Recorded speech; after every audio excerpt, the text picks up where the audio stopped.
अस्सलाम वालेकुम स्टूडेंट्स, मैं हूं मोहम्मद हाशिम हसन। आप लोगों को फिजिक्स पढ़ा रहा हूं और आज हम लोग एक बहुत ही इंपॉर्टेंट टॉपिक पढ़ने जा रहे हैं जिस टॉपिक का नाम है वेक्टर प्रोडक्ट। इसे हम क्रॉस प्रोडक्ट भी बोलते हैं। अब वेक्टर प्रोडक्ट या क्रॉस प्रोडक्ट क्या है, इसकी डेफिनेशन की तरफ चलते हैं।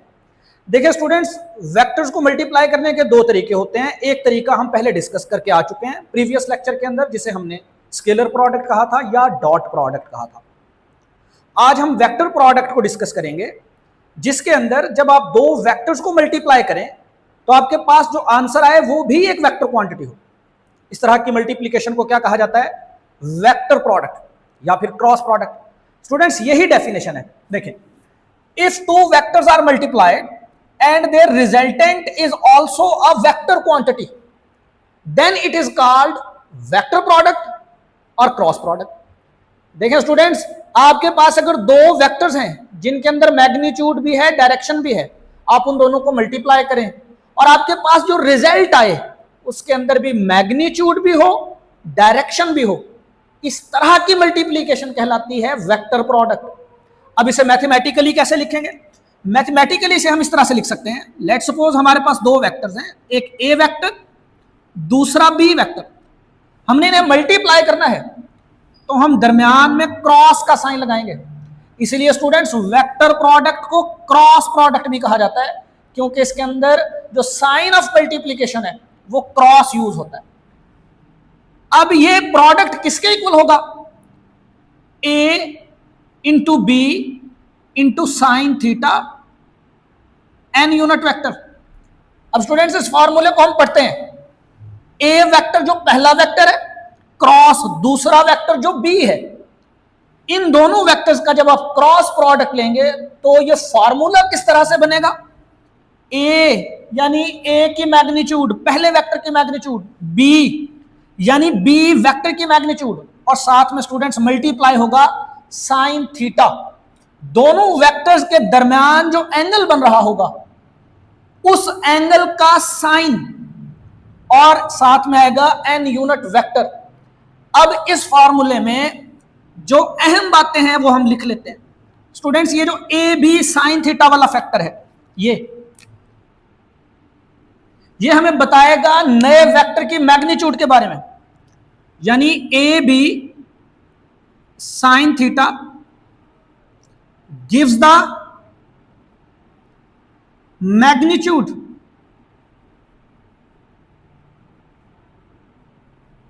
Of A cross B. इसको आप ये भी कह सकते हैं कि ए बी साइन थीटा हमें उस वेक्टर की मैग्नीट्यूड देगा जो इन दोनों के प्रोडक्ट से हमें मिल रहा है। साथ ही स्टूडेंट्स ये भी लिख लें कि एन यूनिट वेक्टर हमें क्या बताएगा? एन यूनिट वेक्टर हमें बताएगा डायरेक्शन। कोई भी यूनिट वेक्टर हो वो हमें डायरेक्शन बताता है, तो हम लिखेंगे n unit vector gives the direction of A cross B. आप इसी बात को इस तरह से भी कह सकते हैं कि एन यूनिट वेक्टर हमें उस नए वेक्टर की डायरेक्शन बताएगा जो इन दोनों वेक्टर्स के क्रॉस प्रोडक्ट के नतीजे में हमें मिल रहा है। अब सवाल यह है कि आप ये डायरेक्शन फाइंड कैसे करेंगे?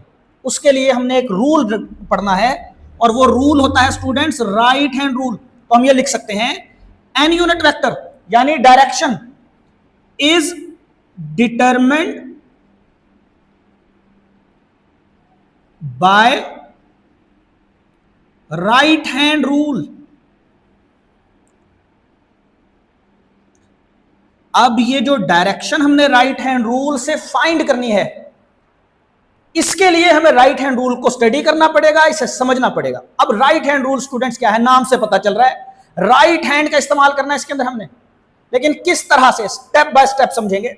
देखिए, जो भी दो वेक्टर्स हैं आपके पास, सबसे पहले तो लेट्स सपोज हमारे पास ये वो दो वेक्टर्स हैं, हमने इन दोनों की टेल्स को आपस में जोड़ना है, और इसी बात को हम इस तरह से लिख सकते हैं, जॉइन द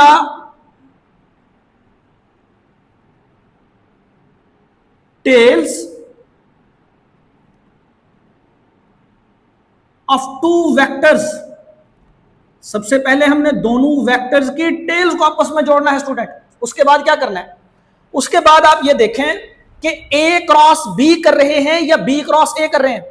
लेट सपोज हम पहले ए क्रॉस बी करते हैं, तो यहां पे तरतीब बहुत इंपॉर्टेंट है। पहला वेक्टर कौन सा है, ए वेक्टर। दूसरा वेक्टर कौन सा है, बी वेक्टर। स्टूडेंट्स हम ए से बी की तरफ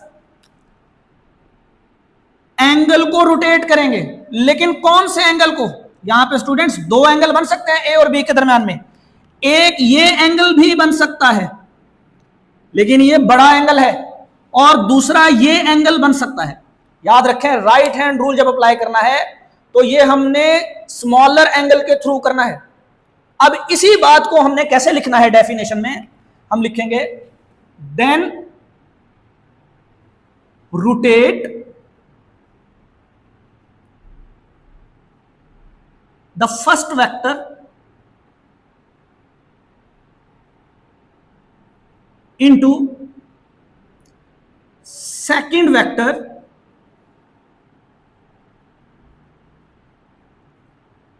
through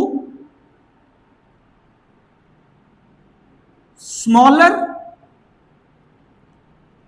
of the two possible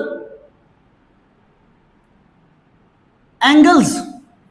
देखें स्टूडेंट्स, कौन सा एंगल कंसीडर करना है, जो स्मॉलर एंगल है, यानी ये वाला angle.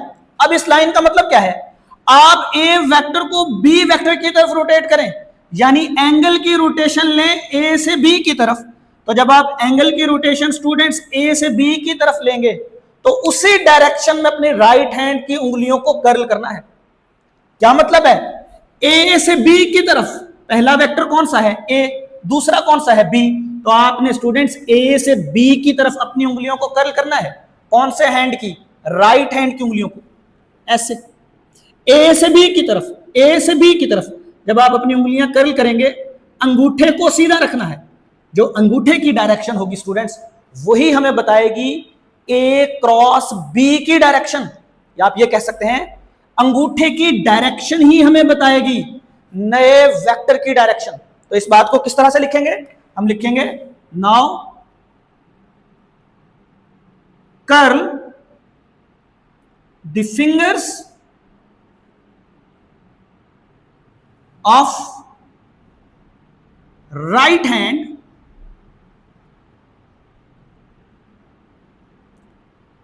In the direction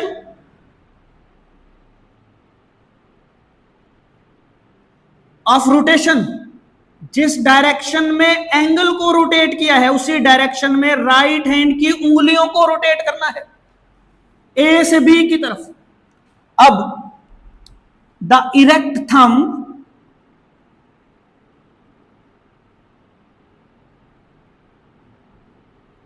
will give the direction of A cross B। एक दफा फिर सुने, राइट हैंड रूल अप्लाई करते हैं। देखें स्टूडेंट्स, आपके पास पहला वेक्टर कौन सा है, ए वेक्टर। दूसरा कौन सा है, बी वेक्टर। ए से बी की तरफ एंगल को रोटेट कर दें, यानी पहले वेक्टर से दूसरे वेक्टर की तरफ। फिर जिस तरफ एंगल रोटेट हो रहा है, उसी तरफ उंगलियों को रोटेट करें, अंगूठे को सीधा रखें। जो अंगूठे की डायरेक्शन होगी, वही डायरेक्शन होगी स्टूडेंट्स ए क्रॉस बी की। आप ये नोट करें कि अंगूठे की डायरेक्शन किधर आ रही है, बाहर की तरफ। क्या बाहर की तरफ हम कुछ बना सकते हैं, नहीं बना सकते। तो फिर हम ये क्या करेंगे, हम ये जो बाहर की तरफ डायरेक्शन आई है, इसे हम ऊपर की तरफ बना देंगे। लेकिन हम ये लिखेंगे और अपने जहनों में याद रखेंगे कि ये डायरेक्शन बेसिकली ऊपर की तरफ नहीं है, ये डायरेक्शन इस व्हाइट बोर्ड के बाहर निकल रही है, यानी इस व्हाइट बोर्ड के परपेंडिकुलर है। अब ये जो मैंने वर्ड इस्तेमाल किया है परपेंडिकुलर, ये बहुत इंपॉर्टेंट है। देखो स्टूडेंट्स, पहले ये देख लें कि ये हमें जो डायरेक्शन मिली है, ये किसकी डायरेक्शन है। ये डायरेक्शन है बच्चों ए क्रॉस बी की, यानी ये एन यूनिट वेक्टर है। ये एन यूनिट वेक्टर हमें ये डायरेक्शन बता रहा है। लेकिन एक दफा फिर समझ लें, ये ऊपर की तरफ नहीं है, बल्कि ये बाहर की तरफ है। और इस बात को मैं कैसे लिखूंगा, इसे मैं लिखूंगा the n unit vector is perpendicular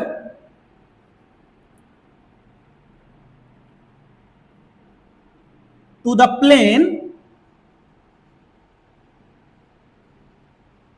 containing A and B। ये बहुत इंपॉर्टेंट पॉइंट है स्टूडेंट्स, याद रखें कि जो क्रॉस प्रोडक्ट का रिजल्टेंट वेक्टर आएगा वो हमेशा उस प्लेन के परपेंडिकुलर होगा जिस प्लेन में A और B पड़े हैं। जैसे स्टूडेंट्स यहां पे ये A और B कहां पे पड़े हैं, इस व्हाइट बोर्ड के प्लेन पे। जैसे फर्ज करें ये A वेक्टर है और ये B वेक्टर है, अगर ये दोनों वेक्टर्स हैं और हमने A क्रॉस B किया है तो क्या A क्रॉस B इस प्लेन के, इस व्हाइट बोर्ड के बाहर की तरफ नहीं आ रहा, इसके परपेंडिकुलर नहीं आ रहा। यही पॉइंट है कि जिस प्लेन में A और B पड़े हों उस प्लेन के परपेंडिकुलर आता है क्रॉस प्रोडक्ट का रिजल्ट। यानी जो नया वेक्टर आएगा वो उस प्लेन के परपेंडिकुलर आएगा जिस प्लेन में पहले दो वेक्टर्स पड़े हैं, यानी जिस प्लेन के अंदर वो वेक्टर्स पड़े हैं जिन्हें आप मल्टीप्लाई कर रहे हैं। तो स्टूडेंट्स इस बात को कंक्लूड हम इस तरह से कर सकते हैं कि अगर A और B वेक्टर पड़े हैं एक्स वाई प्लेन में तो रिजल्टेंट आएगा Z प्लेन में, Z एक्सिस में। अगर A और B पड़े हैं एक्स Z प्लेन में तो रिजल्टेंट किधर आएगा, Y एक्सिस में। तो स्टूडेंट्स यही बहुत इंपॉर्टेंट पॉइंट है, आपने ये बात याद रखनी है कि जो रिजल्टेंट वेक्टर आएगा A क्रॉस B के नतीजे में जो आपको वेक्टर मिलेगा वो हमेशा उस प्लेन के परपेंडिकुलर होगा जिस प्लेन में A और B पड़े हैं। इस बात पे मैंने इतना जोर दिया है तो आप लोगों को ये पॉइंट समझ आ जाना चाहिए और आप लोगों ने ये पॉइंट हमेशा याद रखना है क्योंकि आगे आने वाले चैप्टर्स में भी इस्तेमाल होगा। अब स्टूडेंट हमने अभी तक ये देखा कि A क्रॉस B का रिजल्ट क्या मिलता है, उसकी मैग्नीट्यूड क्या होती है, उसकी डायरेक्शन कैसे निकालते हैं। अब हमने ये देखना है क्या A क्रॉस B और B क्रॉस A एक दूसरे के इक्वल होते हैं। मैंने कहा था कि तरतीब बहुत इंपॉर्टेंट है यहां पे। तो देखते हैं कि A क्रॉस B का रिजल्ट क्या आता है और B क्रॉस A का रिजल्ट क्या आता है। स्टूडेंट्स A क्रॉस B और फिर हम निकालेंगे B क्रॉस A। अब समझना है आपने इन सारे पॉइंट्स को। देखें स्टूडेंट्स, अगर जनरल फार्मूला पढ़े हम क्रॉस प्रोडक्ट का तो मैंने पहले भी बता चुका हूं, इसे पढ़ें पहला वेक्टर क्रॉस दूसरा वेक्टर इक्वल किसके है, पहले वेक्टर की magnitude multiply by second vector की magnitude multiply by sine of theta and N unit vector. तो यही फार्मूला अगर हम वहां पे अप्लाई करें तो ये तो बिल्कुल वही फार्मूला है, ये बनेगा A B sine theta N unit vector. और ये क्या बनेगा स्टूडेंट्स, पहला वेक्टर कौन सा है बी, दूसरा वेक्टर कौन सा है A sine theta N unit vector. इसे हम ऐसे भी लिख सकते हैं A B sine theta N unit vector. अब एक बात तो आपको समझ आ गई होगी और वो क्या कि इन दोनों का जो मैग्नीट्यूड है ए बी साइन थीटा ये तो इक्वल है, यानी ए क्रॉस बी करें और बी क्रॉस ए करें अगर तो स्टूडेंट्स मैग्नीट्यूड इक्वल आता है। पहले इस पॉइंट को लिख लें अपनी नोटबुक्स पे, ए क्रॉस बी और बी क्रॉस ए का मैग्नीट्यूड, ये जो मैं बार लगाऊंगा ये मैग्नीट्यूड है, दोनों का मैग्नीट्यूड स्टूडेंट्स इक्वल है। लेकिन क्या ए क्रॉस बी और बी क्रॉस ए एक दूसरे के इक्वल है? नहीं स्टूडेंट्स, मैंने आपको बताया था कि वेक्टर्स के केस में जितनी अहमियत मैग्नीट्यूड की होती है उतनी ही अहमियत डायरेक्शन की भी होती है। अब एक बात रिकॉल करें, जब आप क्रॉस प्रोडक्ट ले रहे हैं तो आपको बदले में एक वेक्टर मिल रहा है जिसकी ये मैग्नीट्यूड है, ये डायरेक्शन है।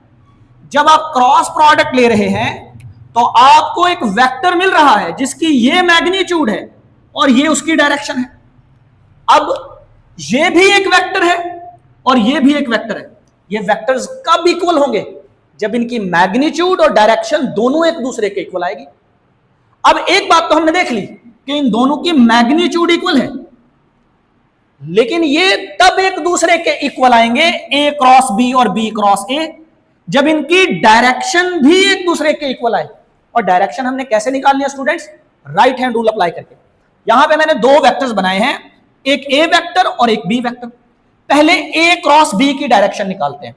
तो जब आप ए क्रॉस बी की डायरेक्शन निकालेंगे तो अपने जहन में सोचें, पहला वेक्टर कौन सा है? ए वेक्टर। दूसरा वेक्टर कौन सा है? B vector. तो आप एंगल की रोटेशन क्या रखेंगे? पहले वेक्टर से दूसरे वेक्टर की तरफ। अब जब आप बी क्रॉस ए करेंगे तो स्टूडेंट्स पहला वेक्टर कौन सा है? बी। दूसरा वेक्टर कौन सा है? ए। तो आप एंगल की रोटेशन क्या रखेंगे? बी से ए की तरफ। अब राइट हैंड रूल यही तो है, जिस तरफ आपने एंगल की रोटेशन रखी है उस तरफ उंगलियां घुमाएं। उंगलियां घुमाई, अंगूठा आया बाहर की तरफ। अब बाहर की तरफ तो हम कुछ बना नहीं सकते, बाहर की तरफ तो हम कुछ लिख नहीं सकते, इसलिए हम इसके लिए इस्तेमाल करते हैं अपवर्ड डायरेक्शन। यानी जो ए क्रॉस बी के नतीजे में नया वेक्टर आएगा वो किधर होगा? बाहर की तरफ। ए क्रॉस बी। अब देखते हैं बी क्रॉस ए किधर आता है। स्टूडेंट्स बी क्रॉस ए में देखें तो एंगल की रोटेशन क्या है? बी से ए की तरफ। तो आपको अपने राइट हैंड की उंगलियां किधर कर्ल करनी पड़ेंगी? बी से ए की तरफ। देखें मेरी उंगलियां बी से ए की तरफ कर्ल हो रही हैं। अब लेकिन अंगूठा किधर जा रहा है स्टूडेंट्स? अंगूठा जा रहा है अंदर की तरफ। जब अंगूठा आया था बाहर की तरफ तो आपने लाइन लगाई थी ऊपर की तरफ। अब अंगूठा जा रहा है अंदर की तरफ, तो लाइन किधर लगानी चाहिए हमें? नीचे की तरफ। यानी ये किसकी डायरेक्शन है? ये डायरेक्शन है बी क्रॉस ए की। अब अगर मैं आपसे पूछूं बताएं ए क्रॉस बी और बी क्रॉस ए एक दूसरे के इक्वल हैं, तो आप कहेंगे नहीं। स्टूडेंट्स क्यों नहीं? क्योंकि इन दोनों की मैग्नीट्यूड तो इक्वल है, लेकिन डायरेक्शन एक दूसरे के क्या है? ऑपोजिट है। तो फिर स्टूडेंट्स वेक्टर्स के केस में जितनी अहमियत मैग्नीट्यूड की होती है उतनी ही डायरेक्शन की होती है। अब इन जो दोनों की चूंकि डायरेक्शन इक्वल नहीं है तो हम लिखेंगे A cross B is not equal to B cross A. तो एक बात बताएं, क्या वेक्टर प्रोडक्ट के अंदर या क्रॉस प्रोडक्ट के अंदर कम्यूटेटिव प्रॉपर्टी होल्ड करती है? नहीं करती। कम्यूटेटिव प्रॉपर्टी तब होल्ड करनी थी जब ए क्रॉस बी और बी क्रॉस ए एक दूसरे के इक्वल आते। लेकिन देखें स्टूडेंट्स, इसी चीज को हम एक और तरह से लिख सकते हैं कि A cross B is equal to minus B cross A. अब इस इक्वेशन का क्या मतलब है? इस इक्वेशन का मतलब यह है कि द मैग्नीट्यूड, ये लिख लीजिएगा अपने पॉइंट्स बुक्स पे बात, magnitude of A cross B and B cross A is same, but direction is opposite. ये बहुत इंपॉर्टेंट ऑब्जेक्टिव भी है स्टूडेंट्स, कि बताएं ए क्रॉस बी और बी क्रॉस ए के दरमियान में एंगल क्या बनता है। तो ए क्रॉस बी आया था बाहर की तरफ, बी क्रॉस ए गया अंदर की तरफ, तो दोनों एक दूसरे के एंटी पैरेलल आ गए। और जब ये दोनों एक दूसरे के एंटी पैरेलल हैं तो याद रखें कि ए क्रॉस बी और बी क्रॉस ए के दरमियान में एंगल क्या बनेगा? 180 डिग्री। तो ये भी बहुत इंपॉर्टेंट ऑब्जेक्टिव है स्टूडेंट्स। आज हमने ये देखा कि वेक्टर प्रोडक्ट होता क्या है, फिर हमने देखा वेक्टर प्रोडक्ट का फार्मूला क्या होता है, फिर हमने देखा कि वेक्टर प्रोडक्ट में जो नया वेक्टर आता है उसकी डायरेक्शन कैसे निकाली जाती है राइट हैंड रूल की मदद से, और फिर हमने ये भी देख लिया कि यहां पे ए क्रॉस बी और बी क्रॉस ए एक दूसरे के इक्वल नहीं है।